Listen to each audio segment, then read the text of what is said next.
નમસ્તે વિદ્યાર્થીઓ, ધોરણ 11 આર્ટ્સ અને કોમર્સમાં વિષય અર્થશાસ્ત્રમાં આપણે છેલ્લે પાઠ નંબર 1 એની પ્રાથમિક ચર્ચા કરી.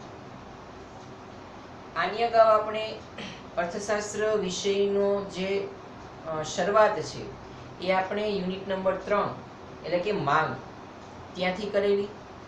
માંગ બાદ પુરવઠો અને ત્યારબાદ આપણે પાઠ નંબર 2 અને ત્યારબાદ ખર્ચના ખ્યાલો અને બજાર, આ રીતે આપણે ચર્ચા કરેલી. હવે આપણે પાઠ નંબર 1 એનો એક લેક્ચર આપણે જોયેલો, એટલે કે અર્થશાસ્ત્ર વિષય પ્રવેશ.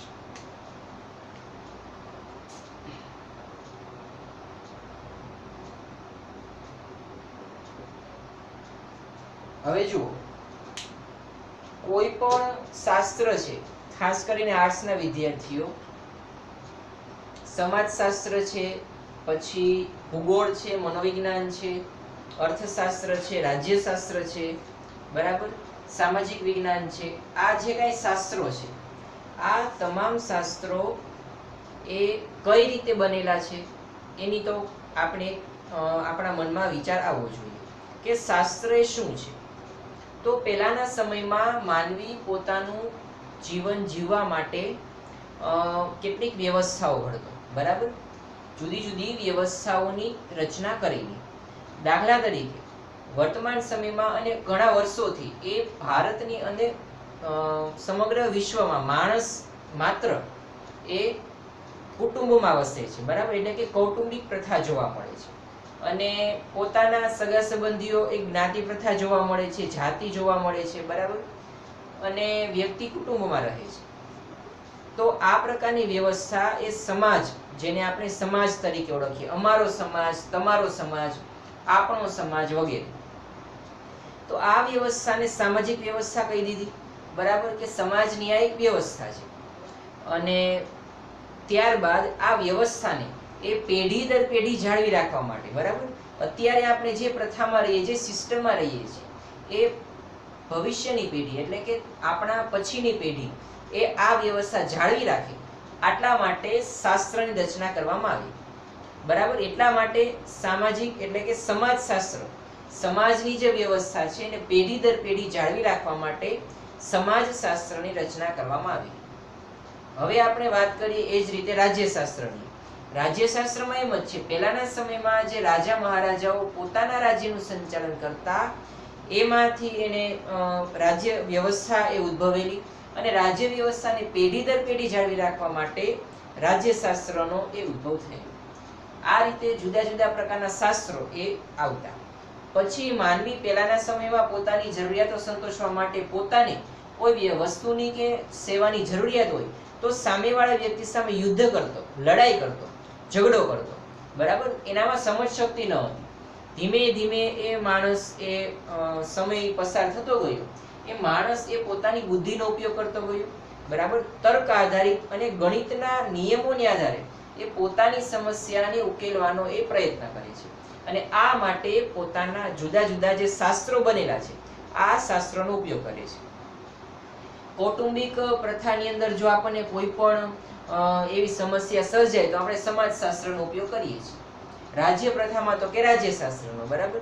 કૌટુંબિક પ્રથા અત્યારે આપણી જે જોવા મળે છે, બરાબર, એટલે કે ભાઈ ભાઈ વચ્ચેનો સંબંધ હોય, આપણા કોઈ સંબંધી, આપણી જ્ઞાતિના કોઈ વ્યક્તિ સાથે આપણો સંબંધ હોય, બરાબર, નજીકના સગા કોણ, દૂરના સગા કોણ, બરાબર, કોણ પારકા, કોણ આપણા, આ બધી વ્યવસ્થા એ સમાજમાં જોવા મળે, એ સમાજશાસ્ત્રમાંથી આપણે શીખીએ.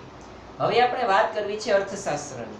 તો માનવીનું જે આર્થિક વર્તન છે, બરાબર, માનવીનું જે આર્થિક વર્તન છે તેનો અભ્યાસ કરતું શાસ્ત્ર એ અર્થશાસ્ત્ર છે. પહેલાના સમયમાં માનવી આર્થિક રીતે એટલે કે જ્યાં પોતાનો સ્વાર્થ હોય, પોતાનો લાભ છુપાયેલો હોય, એવી બાબતમાં તે કેવા પ્રકારનું વર્તન કરે છે, અને આ માટે એ સમાજે એક પ્રકારની વ્યવસ્થા ઊભી કરેલી, બરાબર. આ વ્યવસ્થાને નામ આપેલું અર્થવ્યવસ્થા.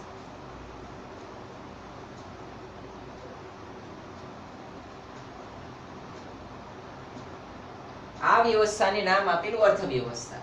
એટલે કે વ્યક્તિ, અર્થ એટલે કે નાણું, પોતાનું જેમાં સ્વાર્થ હોય તેને અર્થ કહેવામાં, કંઈક મેળવવું. અર્થનો મીનિંગ એ એવો થાય છે કંઈક મેળવવું.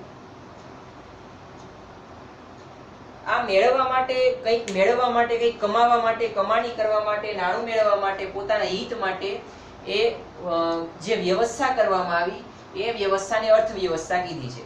હવે આ વ્યવસ્થાને પેઢી દર પેઢી જાળવી રાખવા માટે, આ પહેલાના સમયમાં જોવા મળતું, હવે આ વ્યવસ્થા ભવિષ્યની પેઢીમાં ટકી રહે એ માટે જે શાસ્ત્રની રચના કરવામાં આવી એને કહેવામાં આવે છે અર્થશાસ્ત્ર, જેને આપણે ઇંગ્લિશમાં ઇકોનોમિક્સ તરીકે ઓળખીએ છીએ. આપણે આ પાઠમાં અર્થશાસ્ત્રની જુદી જુદી વ્યાખ્યાઓ જોવાની છે. બરાબર. અર્થશાસ્ત્રનું ભારતના સંદર્ભમાં શું ચિંતન છે, અર્થશાસ્ત્ર શું છે, તેનો ઉદ્ભવ ક્યાંથી થયેલો, અર્થશાસ્ત્રનો શબ્દ શું સમજાવે છે, અર્થશાસ્ત્રની અંદર અભ્યાસ કઈ રીતે કરવામાં આવે, અર્થશાસ્ત્રની અંદર કઈ રીતે એ એક શાસ્ત્ર તરીકે ઉપસી આવેલું છે, એનો ઉપયોગ કઈ કઈ જગ્યાએ થાય છે, બરાબર, કયા સંદર્ભમાં તેની ચર્ચા કરવામાં આવે છે, વગેરેની ચર્ચા આપણે આ પાઠમાં કરવાની છે. આપણે ભારતના સંદર્ભમાં એનું ચિંતન એ જોયું, એટલે કે ભારતમાં અર્થશાસ્ત્ર શું છે, બરાબર, તેની વિશે આપણે ચર્ચા કરેલી. તો ભારતમાં જે ધર્મ, અર્થ, કામ અને મોક્ષની વાત કરી, તો એમાં અર્થ છે તેને અર્થશાસ્ત્ર સાથે લેવા દેવા છે. બરાબર. ધર્મ, અર્થ, કામ અને મોક્ષ આ ચાર પુરુષાર્થ એ આપણા શાસ્ત્રોમાં દર્શાવેલા છે, ભારતીય સંસ્કૃતિમાં દર્શાવેલા. આમાં અર્થ સાથે એ અર્થશાસ્ત્રને લેવા દેવા છે એવું આપણે જોયેલું. અને જે ભારતની સંસ્કૃતિનો ઇતિહાસ છે, એટલા વર્ષોથી એ અર્થશાસ્ત્ર એ ઉદ્ભવેલું છે, તેને તેની સાથે ગાઢ રીતે સંકળાયેલ છે, ગાઢ એનો સંબંધ રહેલો છે. બરાબર. માનવી કંઈક મેળવવા માટે જે કઈ પ્રવૃત્તિ કરે. ત્યારબાદ કૌટિલ્યની વાત કરી હતી.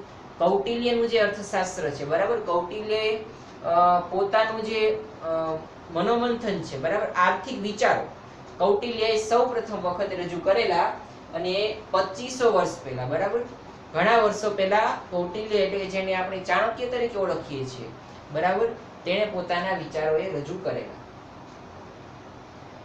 ત્યારબાદ આપણે હવે આજે જે આપણે ભણવાનું છે એ અર્થશાસ્ત્રની જુદી જુદી વ્યાખ્યાઓ ભણવાની છે. બરાબર. હવે ઘણા બધા લેખકોએ આને અર્થશાસ્ત્રને જુદા જુદા દ્રષ્ટિબિંદુથી એ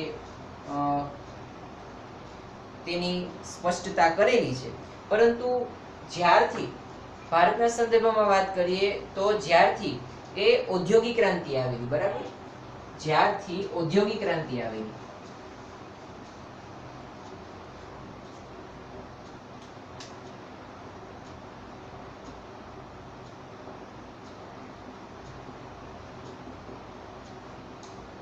બરાબર, ઔદ્યોગિક ક્રાંતિને કારણે એ શું થયું, તો ઔદ્યોગિક ક્રાંતિને કારણે શ્રમ વિભાજન અને વિશિષ્ટીકરણ, બરાબર, શ્રમ વિભાજન અને વિશિષ્ટીકરણ,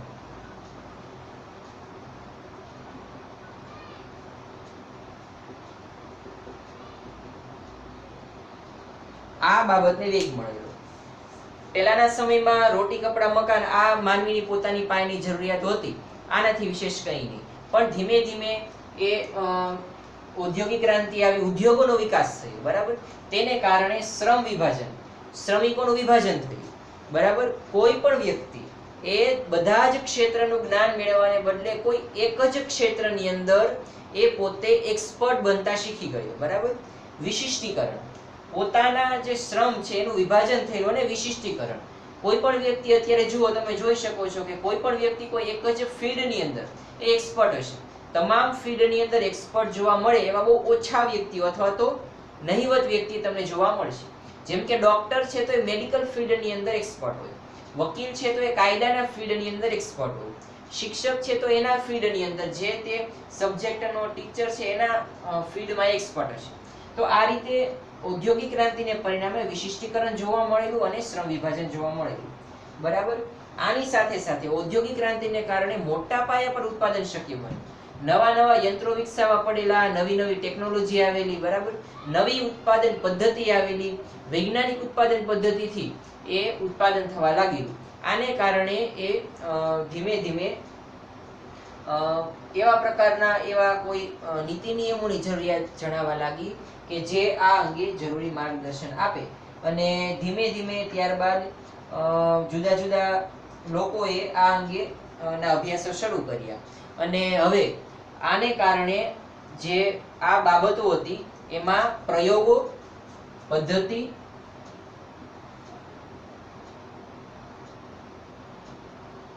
અને મૂલ્યાંકન થવા લાગ્યું. બરાબર, જુદા જુદા પ્રકારના આ ક્ષેત્રની અંદર પ્રયોગો થવા લાગેલા, જુદા જુદા પ્રકારની પદ્ધતિ અને મૂલ્યાંકનો થવા લાગેલા. પરિણામે જુદા જુદા લેખકોએ અર્થશાસ્ત્રને જુદી જુદી રીતે મૂલવેલું. અર્થશાસ્ત્રની અંદર પણ પ્રયોગો થયેલા, જુદા જુદા પ્રકારની પદ્ધતિઓ, મૂલ્યાંકન, અવલોકનો વગેરે થયેલું. અને જુદા જુદા લેખકોએ પોતાના દ્રષ્ટિબિંદુથી જુદી જુદી વ્યાખ્યા આપેલી છે. તેનો આપણે હવે અભ્યાસ કરવાનો છે. તો હવે પહેલી વ્યાખ્યા જોઈએ.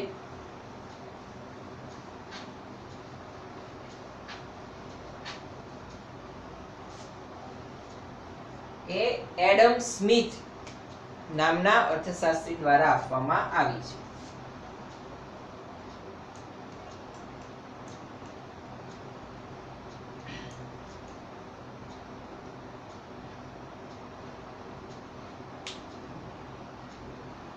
હવે જો એડમ સ્મિથે અર્થશાસ્ત્રની વ્યાખ્યા આપી છે તેનો આપણે અત્યારે અભ્યાસ કરવાનો છે. બરાબર, આ વ્યાખ્યા 1 માર્ક્સમાં કે 2 માર્ક્સમાં તમને સમજાવવાની પૂછાય છે. પરીક્ષાની દ્રષ્ટિએ અગત્યની છે અને મહત્વની છે. બરાબર, તો એ તમારે અહીંયા ભણવાની છે. તો એડમ સ્મિથના મતે અર્થશાસ્ત્ર એ સંપત્તિનું શાસ્ત્ર છે.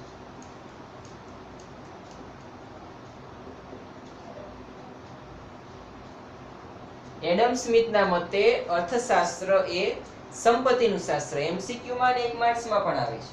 બરાબર, તેઓ માને છે કે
હવે જો એડમ સ્મિથના મતે અર્થશાસ્ત્ર એ સંપત્તિનું શાસ્ત્ર છે. અને એડમ સ્મિથ એવું માને છે કે ઉત્પાદન શ્રમ દ્વારા ઉત્પન્ન થયેલ ભૌતિક સંપત્તિના ઉત્પાદન, વપરાશ અને વિનિમયનો અભ્યાસ કરતું શાસ્ત્ર. હવે શ્રમિકો દ્વારા એટલે કે કોઈ પણ સજીવ દ્વારા, માનવી દ્વારા જે કંઈ ઉત્પન્ન થયેલ છે, જે કંઈ ભૌતિક સંપત્તિ ઉત્પન્ન થયેલ છે, બરાબર, આ ભૌતિક સંપત્તિ છે એનો વપરાશ ક્યાં થાય છે. બરાબર, એનો ઉત્પાદન, વપરાશ, શ્રમિક દ્વારા જે ઉત્પન્ન કરવામાં આવેલી વસ્તુ એનો વપરાશ કઈ જગ્યાએ થાય છે અને તેનો વિનિમય કઈ રીતે થાય તેનો અભ્યાસ કરતું શાસ્ત્ર એટલે અર્થશાસ્ત્ર. કોઈ પણ વ્યક્તિ દ્વારા જે કંઈ ભૌતિક સંપત્તિ ઉત્પન્ન કરવામાં આવે, આ ભૌતિક સંપત્તિનો જ વિનિમય અને તેનો વપરાશ, સંપત્તિનો વિનિમય અને વપરાશ, આ બંનેનો અભ્યાસ કરતું શાસ્ત્ર એટલે અર્થશાસ્ત્ર. એટલા માટે એડમ સ્મિથ અર્થશાસ્ત્રને સંપત્તિનું શાસ્ત્ર કહે, કારણ કે અર્થશાસ્ત્રની અંદર સંપત્તિનો વપરાશ, બરાબર, અને તેના વિનિમયનો એ અભ્યાસ કરવામાં આવે છે. આવી વ્યાખ્યા એડમ સ્મિથ દ્વારા આપવામાં આવી છે. એડમ સ્મિથ આગળ એવું જણાવે છે કે એડમ સ્મિથ અર્થશાસ્ત્રને સામાજિક વિજ્ઞાનનો દરજ્જો આપે છે. એડમ સ્મિથ અર્થશાસ્ત્રને સામાજિક વિજ્ઞાનનો દરજ્જો આપે છે.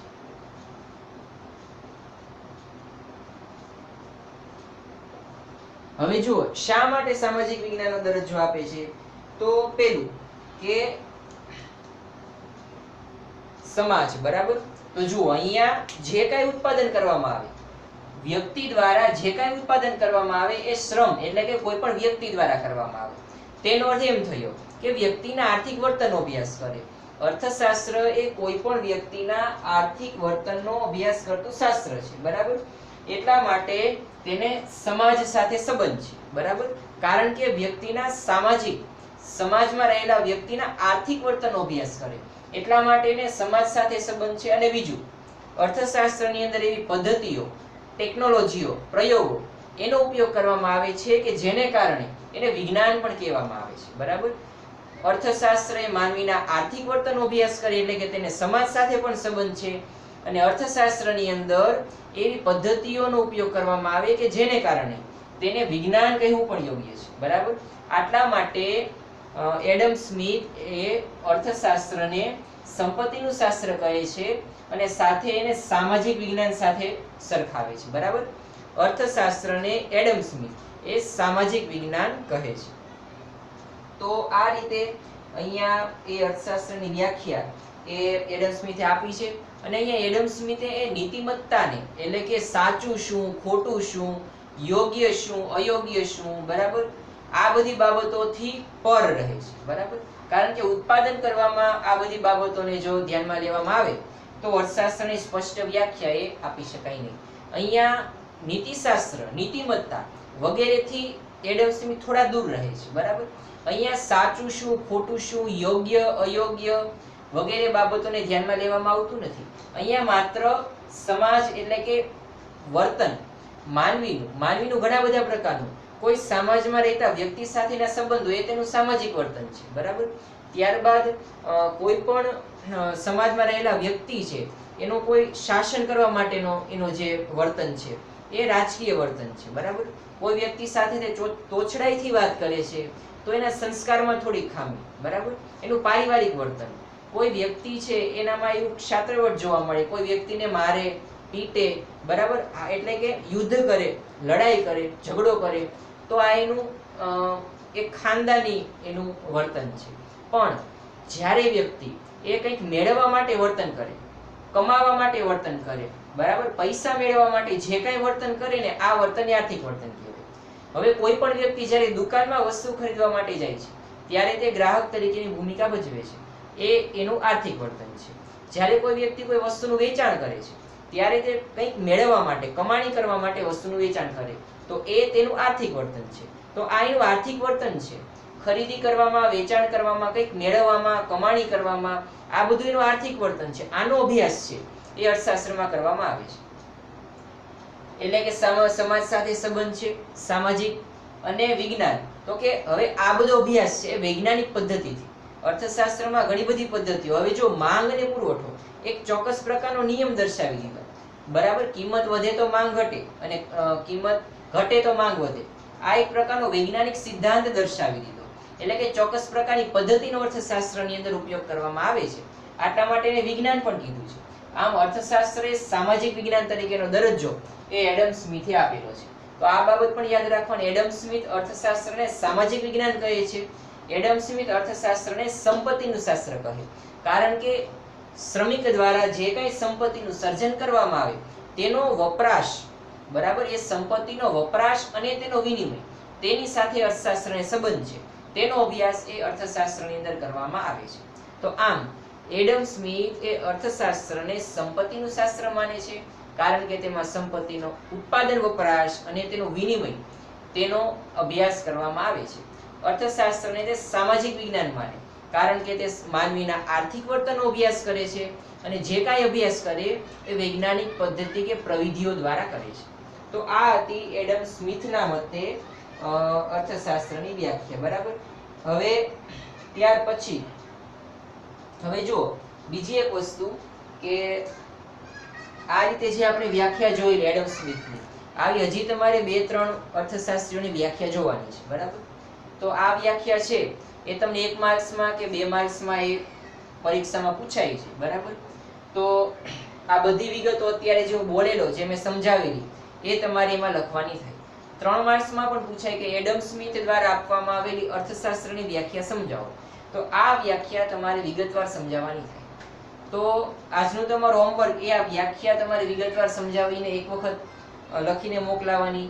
આ જે આખું કન્ટેન્ટ છે એ તમારે એક વખત લખવાનું, પણ જે ડબલ ઇન્વર્ટેડ કોમામાં વ્યાખ્યા આપેલી છે એ વ્યાખ્યા તમારે 5 વખત લખીને મોકલાવાની છે, અને બાકીનું જે કન્ટેન્ટ છે એ એક વખત. બરાબર, આજનું આ તમારું હોમવર્ક છે. હવે આપણે નેક્સ્ટ લેક્ચરમાં જ્યારે મળીશું ત્યારે બીજા કેટલાક અર્થશાસ્ત્રીઓ દ્વારા એ અર્થશાસ્ત્રની વ્યાખ્યા આપવામાં આવી છે તેનો આપણે અભ્યાસ કરીશું. બરાબર, તો આજનો લેક્ચર એ આપણે અહીંયા સુધી રાખીએ છીએ. બરાબર, અને નેક્સ્ટ લેક્ચરમાં આપણે આની પછીનો એટલે કે માર્શલ, પ્રોફેસર માર્શલ, આ એડમ સ્મિથની જોઈ. હવે પ્રોફેસર માર્શલે અર્થશાસ્ત્રને શું ગણે છે તેનો આપણે અભ્યાસ કરવાનો છે. તો આજનો લેક્ચર એ આપણે અહીંયા સુધી રાખીએ છીએ.